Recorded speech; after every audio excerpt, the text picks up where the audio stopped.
One thing you can do with square matrices is find what's called the determinant. And the determinant is the difference of the products of the two diagonals of a matrix. Now, finding a 2 by 2 determinant is fairly simple. The basic idea is you're going to take your main diagonal, or up here in the upper left, you'll notice A times D minus your other diagonal, your upward diagonal, C times B. Realize there's two ways to kind of denote that you want to find a determinant of a matrix. Number one, you can just put that matrix or matrix inside of the letters DET parentheses. So if you ever see DET parentheses of a matrix, again, that's saying find the determinant of this matrix.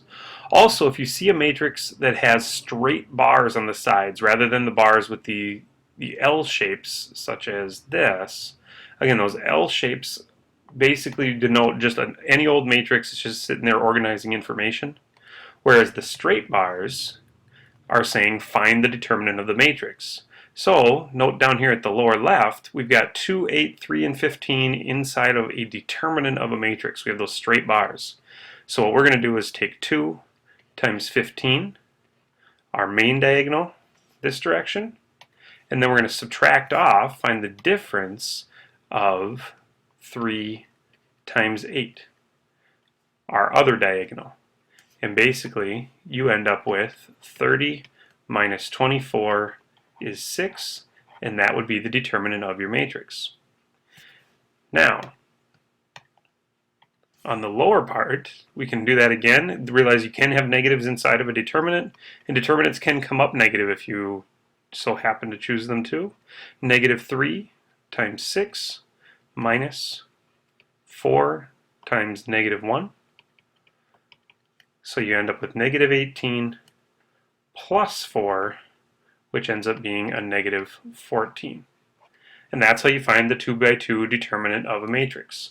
One interesting fact is that if you try to find the determinant of the transpose of a matrix, remember a transpose is just going to switch your rows with columns.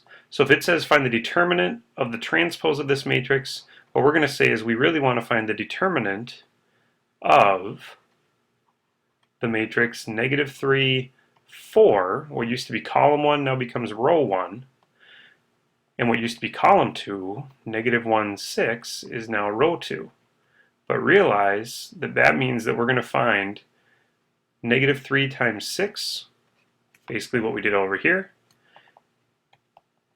and negative 1 times 4, what we already did over here, and subtract them. So basically you're going to end up getting negative 14. The determinant of a matrix and the determinant of its transpose are actually equal. Just an interesting fact for you. Sometimes that'll help you out.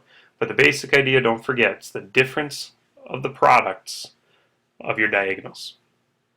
Remember, the determinants can only be found on square matrices. Good luck and have fun.